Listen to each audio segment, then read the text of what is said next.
तो मुसलमान तो बाबर की औलाद हैं और तुम गद्दार राणा सांगा की औलाद हो। ये हिंदुस्तान में तय हो जाना चाहिए। उपसभापति जी, हम गृह मंत्रालय के कामकाज पर यहां चर्चा कर रहे हैं और मैं समझता हूं देश का जो गृह मंत्रालय है उसका प्रमुख काम है देश की एकता को बनाए रखना, सामाजिक सद्भाव को बनाए रखना। ये पूरा देश एक घर है और हिंदुस्तान के प्रधानमंत्री और गृह मंत्री का ये दायित्व है कि हिंदुस्तान में विभिन्न जाति और धर्मों के लोग रहते हैं, यहां सभी धर्मों में सामंजस्य हो, एक धर्म के मानने वाले दूसरे धर्म की इज्जत करें। लेकिन पिछली बार देखने में आया है कि जानबूझ करके हमारे देश में सामाजिक सद्भाव को बिगाड़ने की कोशिश की जा रही है। उपसभापति जी, मैं नहीं जानता, अभी होली का त्योहार था और मैंने कहीं नहीं पढ़ा कि किसी मुसलमान ने यह कहा हो कि हम सद्भावना बिगाड़ना चाहते हैं या होली के त्योहार में व्यवधान पैदा करना चाहते हैं।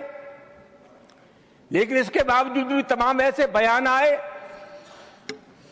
जिसके चलते समाज में दरार पैदा हुई, रिश्ते खराब हुए। सर, एक बिहार के विधायक हैं और एक उत्तर प्रदेश के विधायक हैं। इन दोनों लोगों ने यह कहा कि मुसलमान अपने घर में कैद हो जाए होली पर। उत्तर प्रदेश के एक मंत्री ने कहा कि जिनको रंगों से नफरत है वो हिंदुस्तान छोड़ रहे हैं। उपसभापति महोदय, अलीगढ़ यूनिवर्सिटी में सभापति महोदय, पहले होली का त्योहार नहीं होता था, परमिशन नहीं मिली। अब जब वहां अनुमति नहीं मिली, बाद में अनुमति मिल गई थी, तो वहां के एक जनप्रतिनिधि ने कहा कि जो इसका विरोध करेगा उसको मुंह पर पहुंचा देंगे। सभापति जी, कानून का राज है या जंगल का राज है? इस प्रकार की जो भाषा बोली जाती है वो किसी भी कीमत पर इस देश की सेहत के लिए ठीक नहीं है।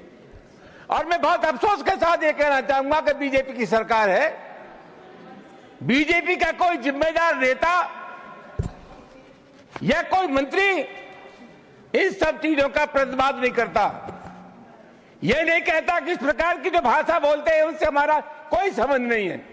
तो क्या हम मान करके चले कि इस प्रकार के जो तत्व है उनको सरकारी संरक्षण प्राप्त है या इनको भाषा अच्छी लगती है?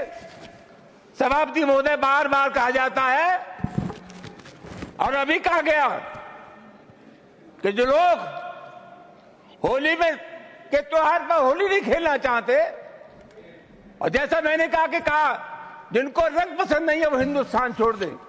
उपसभापति महोदय, मैं आपके मार्फत से जानना चाहूंगा, ये देश किसी के बाप का देश है? हिंदुस्तान में विभिन्न जातियों के धर्मों के लोग रहते हैं। इस देश की मिट्टी पर जितना अधिकार हिंदू का है उससे कम अधिकार हिंदुस्तान के मुसलमान का है। राष्ट्रीय आंदोलन में हिंदू, मुसलमान, सिख, ईसाई सब लोगों ने तिरंगे झंडे के नीचे एक कौम बनाई। आखिरी मुगल बादशाह जफर, उसके बेटों का सर कलम कर दिया गया, बादशाह जफर के पास भेज दिया गया और अंग्रेजों ने कहा दमदमे में दम नहीं, अब खैर मांगो जान की, यह जफर ठंडी पड़ी अब तेग हिंदुस्तान की। बूढ़े बादशाह जफर ने कहा गाजियों में बू रहेगी जब तक ईमान की, तख्त से लंदन तक चलेगी तेग हिंदुस्तान की। सभापति महोदय, कौन है इसका ठेकेदार? हर बात में एक तो ये बीजेपी के लोगों का तकिया कलाम हो गया है सभापति महोदय कि मुसलमान, इनमें बाबर का डीएनए है। उपसभापति महोदय, मैं जानना चाहूंगा कि बाबर का डीएनए मुसलमान में है। हिंदुस्तान का मुसलमान तो बाबर को अपना आदर्श मानता नहीं है, वो तो मोहम्मद साहब को अपना आदर्श मानता है, सूफी संतों की परंपरा को अपना आदर्श मानता है। लेकिन सभापति महोदय, मैं जानना चाहूंगा कि बाबर को लाया कौन? बाबर को इब्राहिम लोदी को हराने के लिए राणा सांगा लाया था। तो मुसलमान तो बाबर की औलाद हैं और तुम गद्दार राणा सांगा की औलाद हो, ये हिंदुस्तान में तय हो जाना चाहिए। अगर बाबर की तो आलोचना करते हैं, राणा सांगा की आलोचना नहीं करते। सभापति महोदय, ये बहुत सभापति महोदय, ये देश की एकता का अनुभवी आदमी है, बातचीत में संसदीय मर्यादाओं का ध्यान रखें, संसदीय मर्यादाओं का ध्यान रखें। वो टाइम इज ओवर। जो भी चीजें संसदीय मर्यादा के अनुकूल नहीं है, आजादी की लड़ाई में इन्होंने गुलामी की थी। सभापति महोदय, please, your time is over, you please sit. माननीय श्री वाई को